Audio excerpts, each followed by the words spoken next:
தேவனாகிய கர்த்தர் உன்னை அவ்விடத்திலிருந்து, நம்ம எல்லாரையும் ஆண்டவர் என்ன பண்ணாரு, அந்த எகிப்தின் அடிமைத்தனத்தில் இருந்து, என் அன்பு சகோதரனே சகோதரிய, உலகத்தின் அடிமைத்தனத்தில் இருந்து அவர் என்ன செய்தாரா, வல்லமையுள்ள கரத்தினாலும். அல்லேலூயா. அவருடைய கரமானது வல்லமையுள்ள கரம்.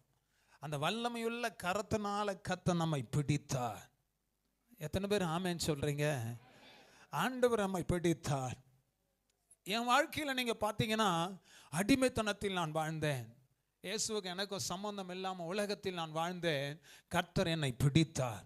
சாதாரண கரத்தில் பிடிக்கல, அவருடைய வல்லமையுள்ள கரத்தினாலே என்னை பிடித்தார்.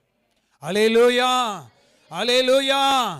அப்போ அவர் வசனம் சொல்லுகிற வல்லமையுள்ள கரத்தினாலும் ஓங்கிய புயத்தினாலும் அந்த உலகத்தின் அடிமைத்தனத்தில் இருந்து என்னை அங்கிருந்து புறப்பட பண்ணி கர்த்தர் என்னை வெளியே கொண்டு வந்தார். ஆமென்.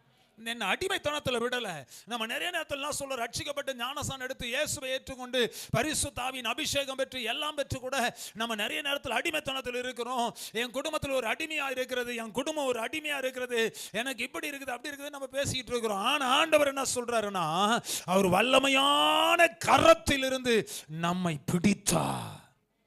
எத்தனை பேர் ஆமென் சொல்றீங்க? என்ன பிடிச்ச கரம் வல்லமையுள்ள கரம். எத்தனை பேர் சொல்றீங்க? என்ன பிடிச்ச கரம் சாதாரணமான கரம் அல்ல, அது வல்லமையுள்ள கரம் என்று எத்தனை பேர் ஆமென் சொல்றீங்க? என்னை பிடித்தவர் சாதாரணமானவர் அல்ல, அவர் வல்லமையுள்ளவர். ஆமென். அவருடைய வல்லமையுள்ள கரத்தினால் என்னை பிடித்தார். ஆமென். உன்னையும் என்னையும் ஆண்டவர் அவருடைய வல்லமையான கரத்தினால கர்த்தர் பிடித்தார். ஆமென்.